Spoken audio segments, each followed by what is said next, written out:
The following is a presentation of Appalachian State University. Last July, Holden Thorpe became the University of North Carolina at Chapel Hill's 10th Chancellor. A Carolina alumnus and former Dean of UNC's College of Arts and Sciences, Chancellor Thorpe has been described as a modern-day Renaissance man. He is a chemist by profession who holds the prestigious Kenan professorship at Chapel Hill and a musician who loves jazz and rock and roll. We'll talk about higher education in North Carolina, its challenges and its opportunities from Chancellor Thorpe's unique perspective when we return on Appalachian Perspective.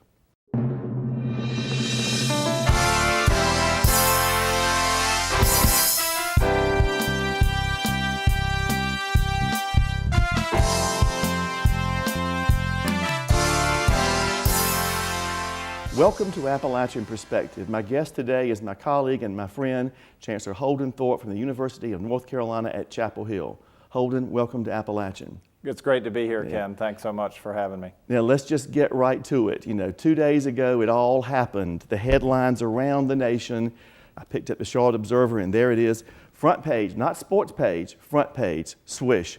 Great publicity for Chapel Hill, great publicity for North Carolina. How did it feel? Well, I got to tell you, I've been a Tar Heel basketball fan my whole life, being the child of alumni. And it's great to win a national championship when you're a fan, but when you're a chancellor, it's even better. It's even better. Yeah, it's great. You've won championships before, so you know what it's like, but to go out on that court as the buzzer sounds and watch all those streamers coming down, it was just unbelievable. And then when we came home yesterday, we were on the plane. Woody Durham told me, he said, "You know what, Holden, as excited as you were last night on that court, when you walk in the Smith Center today, it's going to be even better." And we drove down Franklin Street, and people were lining the streets. And when we got to the Smith Center, there were 13,000 people waiting for us, and it was incredible. And I actually brought you something. These were handed out on the floor in Detroit, and I hope you'll wear it with pride. I will. I promise I will. Looks good. Championship T-shirt. I will wear it with pride. That means a lot. We were very proud of the Tar Heels and what they did. So I'm going to put that on here in a little bit and let you see I'm on the team with you all the way. And unless you're playing Appalachian, I'm pulling for the Tar Heels. Well, we appreciate that. We do for sure. And I've certainly followed all of your success in football, and congratulations to you on that. We can play you sometime, Chapel Hill Appalachian football. Let's just see. Well, we'll have to let our athletic directors work that out. All right. But you really did make all of us in North Carolina very proud, proud of our great university system and certainly our flagship institution. So congratulations and keep those partying going. Well, thank you, Ken. Keep going. Last September, you announced that you were going to be traveling across the state, visiting in high schools and communities and university campuses, and you've been doing that. So what's the purpose of these trips? What have you learned so far? Well, just like you, we are here to serve the entire state, and so I felt it was important from the beginning for me to be out across the state as much as I could be. And we kind of decided that the best way to start that was to visit all the 16 other campuses in the system and meet all of the chancellors at their place. We get together at the Board of Governors meetings and at the chancellors meetings, but it's a different thing to come here and see your campus and see what you're doing. And I've been so impressed with all of the places that I've had the opportunity to visit, and wow, you've got a great spot here. I've spent a lot of time in Boone in my life, but this is my first time up here to see this place, and so hopefully on my visit we'll have a chance to talk about some things that we could do together. And as you know, I think we have a great collaborative spirit that President Bowles has fostered among all the chancellors, and you're all great colleagues, and so it's great to get a chance to come up here and see how you do things at Appalachian. I guess the other thing that we've done on these trips, and this is one of the most enjoyable parts of my job, is going to visit high schools, ones where a lot of students come to our universities, and it's great to be there, especially during basketball season, but anytime during the year, and to hear from the students what they expect from our university and how they're going about their college decision and what the things are that they're thinking about. And I usually take my admissions director with me, and if he's with me, I'm the second most important person on the trip because the students really want to talk to him. So I give some opening remarks and hand out a few T-shirts, and then we take questions, and they're almost all for Steve Farmer, our admissions person. Right. Holden, right now, being in North Carolina, you and I both are facing some challenges in our institutions. Many of those are in common, different numbers involved in it, but still the same kind of challenge that we have. The first one I want to talk a little bit about is this economy. And I think that both of us can say with great pride that we are proud that we're having to go through this in North Carolina, because you hear about other school systems throughout the nation, and you hear about things that they're facing, and it's tough on us and it hurts both of us. But the magnitude has not been reflected on my campus, and I don't think on yours, what we hear with some surrounding states and all. But it still hurts. I mean, 7% that we've given back this year, for me about 8.6 million, a much larger number for you. It's about 35 million for us. It's about 35 million, wow. How are you dealing with that? What plans have you put in place, and what are you doing? Well, as you know, we really faced two different challenges. One was the one we faced during the year where we had to do these reversions that we didn't plan for. Right. And there we kind of just had to scrape things together and cancel things in midstream. We're planning ahead for next year because, as you know, we're still in the middle of the political process in Raleigh. We're trying to kind of get ahead of things, and so I've asked all the deans and vice chancellors to cut the equivalent of 5% from their state budget, guessing that we'll have to do that permanently for next year. And those are painful decisions, but as all of us who work in higher education, I think, know, the access to higher education and the excellence of our academic programs, and for us, access to health care as well, since we have a major healthcare system. Those are the things that we have worked for 200 years to have. And as painful as it is to make decisions to make our operation smaller, we want to do the things that will protect what we've all worked so hard to have here in North Carolina. And I agree with you that we are having a much better time of it here than a lot of other states. We're talking about making cuts that are in the single digits of percent. We've seen states where the cuts to the state budget for higher education are north of 20%. Right. And you and I are both very fortunate that we're not in that environment, and so are all the people who work at our university. Right. And I think, and we followed what you've done and what a lot of the other system schools have done, and I think that almost every university president or chancellor in the country is communicating very frequently with their community about what we face in this economy.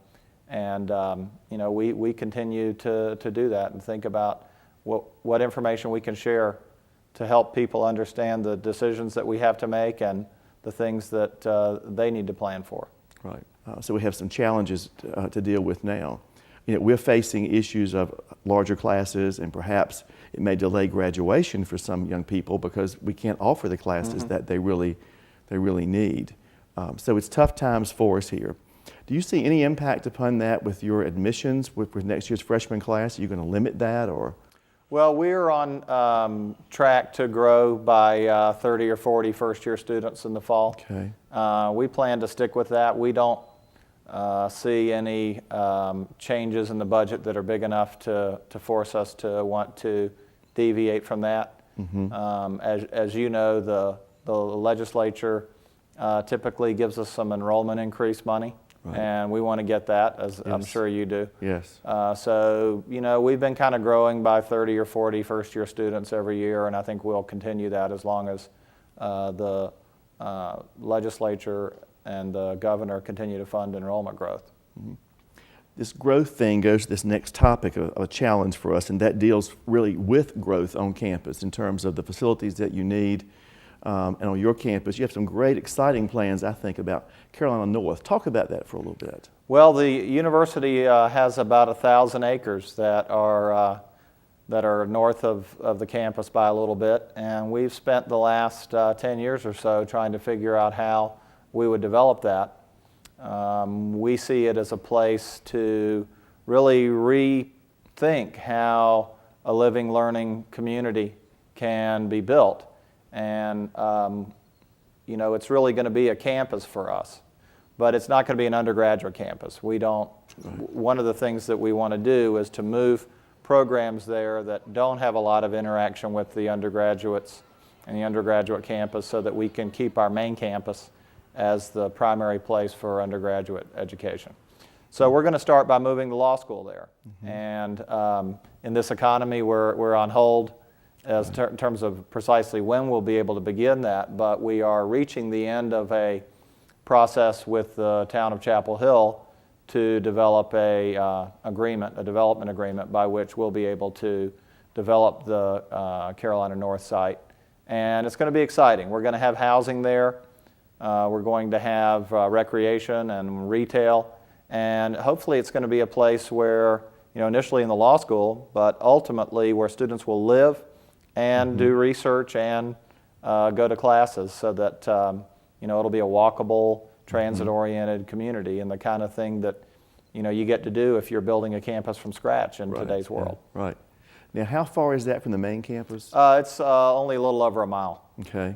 That's not far at all. No, we're going to have a fast bus that's going to go back and forth. And one of the things that we're working on with the town is trying to figure out how we'll do transit there. We have a very special thing in Chapel Hill, which is that the Chapel Hill Transit is a collaboration between the town of Chapel Hill and our campus. We subsidize Chapel Hill Transit, and as a result of the way we do it, everybody gets to ride the bus for free.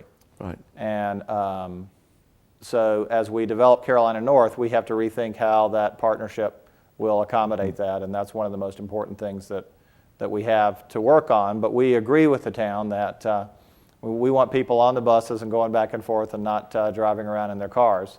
And I think we'll be able to come up with a plan that will allow us to do that.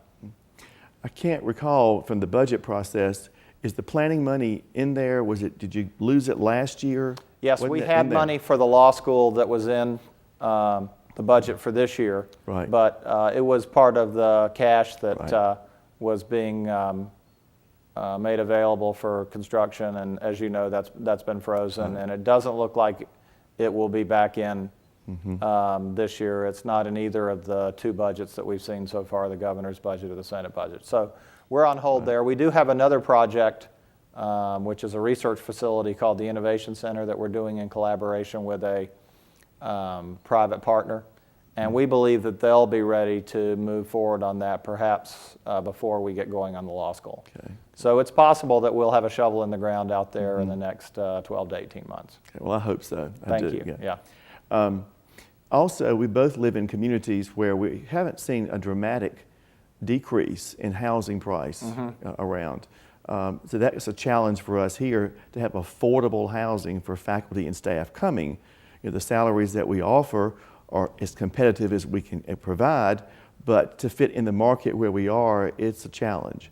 I think you just did something unique, or a new plan at Chapel Hill. What is that? Well, it's unique for us, but it's probably not very unusual at many of our competitor institutions, particularly those that are in high-priced areas like Santa Cruz, California, or Palo Alto, California. And that is to develop housing for our faculty and staff. So we had a gift of land north of town, and we have developed a concept plan to build below-market housing for our staff and faculty. And we're still sorting through how we would do that and still working through a few details on the land use it's actually in the town of Carborough. But we're committed to making sure that over the next few years, and particularly as the economy comes back and housing prices start going up again, that we do everything we can to allow our employees and our faculty to live in Chapel Hill. Right. And we've seen our coworkers going further and further and further away from Chapel Hill over time. Most of our employees live to the west of town in Alamance County, and a lot of our faculty members live in Durham. And of course, that means that every one of those folks is getting in a car and trying to get to campus, and Chapel Hill's not very well set up for that. So in addition to developing some below market housing, I think we're also going to we're committed with the town that we will develop housing at Carolina North, so that certainly a lot of our graduate and professional students would be able to live on campus, and that'll take a lot of pressure off of the surrounding areas. You've been working quite well with the town of Chapel Hill, and you're expanding, I think. Mm-hmm. And when we do that here, it's very expensive, first of all, and then it takes it off the tax rolls, and we have to deal with that. How are you doing that? How are you working through that in Chapel Hill? Well, my predecessor, James Measer, did a lot of work to build good relations with the town of Chapel Hill, and I think we've been able to add to that in the last year. Mm-hmm. And I think that it's really a matter of being able to outline similar objectives. So we're really working towards a common goal, and Mayor Foy and Mayor Chilton and the town manager are great people to work with. We've really been fortunate. Roger Stansel is the town manager in Chapel Hill, and he and I knew each other back in Fayetteville, and so that's made it a lot easier for us to work together. Yeah, those relationships help a lot, don't they? It's all about the relationships that we have with the town leaders. Right. 2 months ago in Washington, one of our colleagues, President Gordon Gee of the Ohio State University, delivered the keynote address at the convention. I was not able to attend that, but I had a copy of that. Everybody was talking about it. It was wonderful and stirring and all. And in that, he mentioned about how it's time for us now to have a radical transformation on our campuses. It's time for us to reinvent or face extinction. And he goes through examples of things that they've done, and he finally says, this is a defining moment for those of us in higher education. And he gives some examples of things that they've done, but his ending point is one that really caught my attention more than anything else that he said in here. And he says that all of us need to marshal our resources and let individuals across the nation know that education changes lives, that education improves communities, that it feeds the world, it sustains art and culture, it cures disease and develops the technologies that will one day free us from dependence on fossil fuels. We need to get that message out, he says, because we haven't communicated that well with our elected leaders and throughout those who are making decisions about what it is that we really do. You look at the great points of pride at UNC Chapel Hill and other institutions too, but you look at what you've done at Chapel Hill, and to me, from my perspective, you've done that. You're ahead of that curve. A couple of the points of pride I want to just bring out when they talk about, he mentions in here about young people graduating with debt.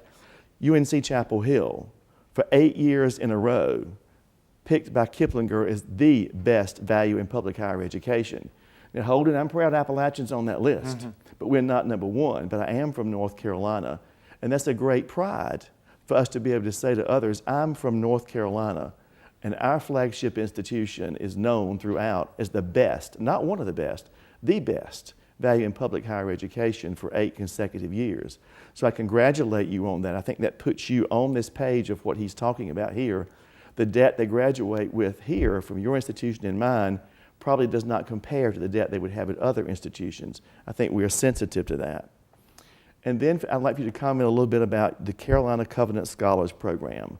I think you have like 1,500 that have benefited from that. That's a great program, looking out to change the lives of young people. It is extraordinary, and I think that, as you point out, we both have a lot to be proud of to be in a state where our state government has supported for 200 years the idea that higher education should be accessible to everyone. And I think that our low tuition tradition is an important one. And it's really something that sets us apart. And so when we think about Carolina and what's different about our university, the fact that we're so affordable and have such a great reputation and high quality is something that we cherish and are very committed to trying to protect. So I think it's a differentiating factor for us. And I think in terms of the Carolina Covenant, we just recently discussed at Board of Trustees meeting some research that we've done showing that the students who are in the Carolina Covenant compared to the students the year before who had to borrow money to go to school, that the students in the Carolina Covenant demonstrably graduate sooner, and most importantly, are much less likely to take a year off from college and come back, because we all know if they take a year off from college and come back, then the chance that they'll come back is lower, and the chance that they'll succeed when they come back is lower. And so we've made some great progress there, and we're tracking that very carefully. And I think it shows something that is part of what Gordon was talking about, that we do need to make higher education affordable, because kind of going back to his list of problems, you know, when I was announced as chancellor, I got up and gave my talk to the community, and I said, well, here's the things that we ought to do. It's inspire students in K through 12, cure diseases, and I listed all these, you know, end conflict. And somebody said, well, that's kind of ambitious. How do you know you're going to do that? I said, well, the university itself can do some of that, but our students, when they go out, can do a whole lot more of it. Right. And so that's where we have in higher education something that's really a multiplier effect. We do things on our campus, one or two people do it, but then our students graduate and they do it all over the world. And I think that's responsible for a lot of what America and North Carolina have to be proud of. Well, the record shows certainly that's what Gordon had said here about changing lives, providing these wonderful opportunities for young people at affordable prices. He also mentions the research piece. And I think when you look at the record at UNC Chapel Hill, and Oliver Smithies received the 2007 Nobel Prize for work that has fundamentally changed thinking about genetics and potentially will help millions of individuals in our country and across our world to have healthier lives. So talk about that and some of the other great research that's going on at your campus. Well, you know, we're a huge research university, and we have a big hospital, so we have a big academic medical research enterprise. Last year, our grants for research were $678 million. We're running ahead of that again this year. So we expect that to grow probably north of $700 million for this year. And then, as a lot of people know, the federal stimulus package includes a lot more money for research. Right. So we're planning on seeing that grow even more. But more than just counting the dollars, I think if you look at the impact of it in healthcare, in new medicines, in quantitative social science research, in our understanding of international issues and conflict, and of course in the humanities, where we have some very strong traditions at Carolina. You know, we're a great research university, and we're proud of that. And I think we're also very proud of the fact that our students, and especially our undergraduates, are able to participate in that. When I came to Chapel Hill as someone from Fayetteville, I had never met a research scientist before. And so since I was interested in chemistry, I thought it made sense that I would become a physician one day. But when I came to Chapel Hill, I met practicing research chemists, and once I found out what they did, I decided that was something that would suit me better as a way to spend my life. And I'm very happy that I was able to make that decision. Yeah. Others, you mentioned Rhodes Scholars. Tell me about what you Well, have. we had a great year this year. We had 2 Rhodes Scholars. We have more Rhodes Scholars than any public university at Carolina. And we had 3 Luce Scholars. The Luce is a scholarship that's like the Rhodes Scholarship, only the students go to Asia, not to England. And Carolina has more Luce Scholars than any other public or private institution. So we've had an incredible run of success with our distinguished scholars, and so we're really proud of what our students have been able to accomplish. Right.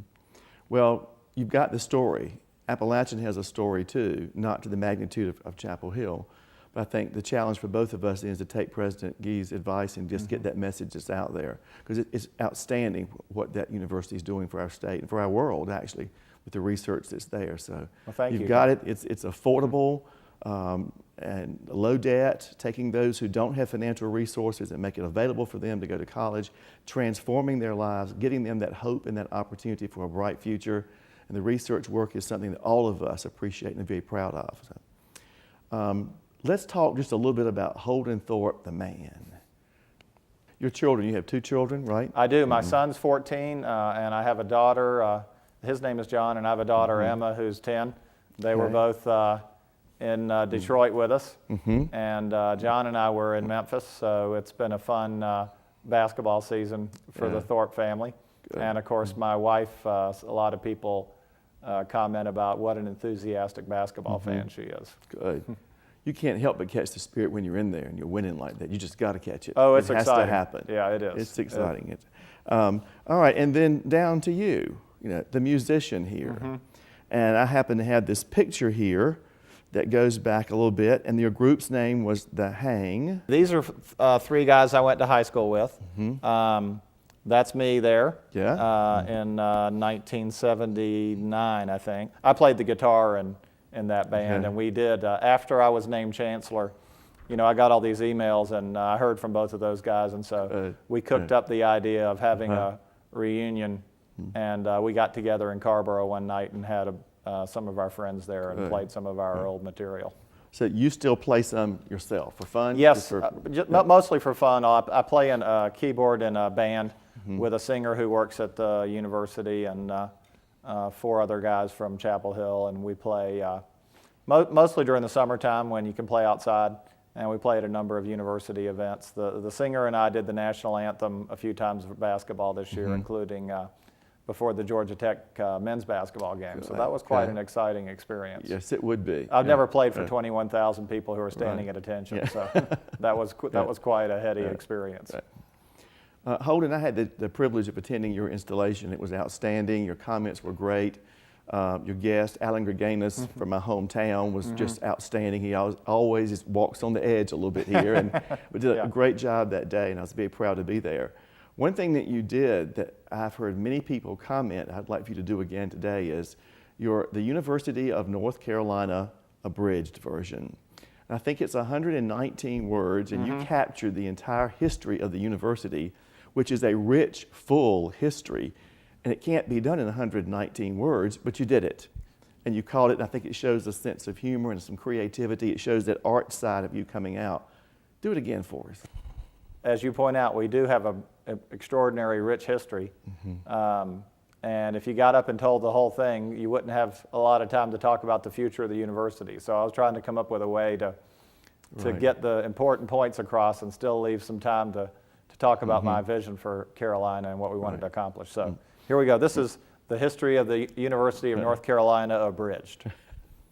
Our founders went down to my hometown of Fayetteville and convinced the General Assembly to charter the university. Davy hitched his horse in Chapel Hill, and we were off. Hinton James left Wilmington on foot. He turned left at Benson.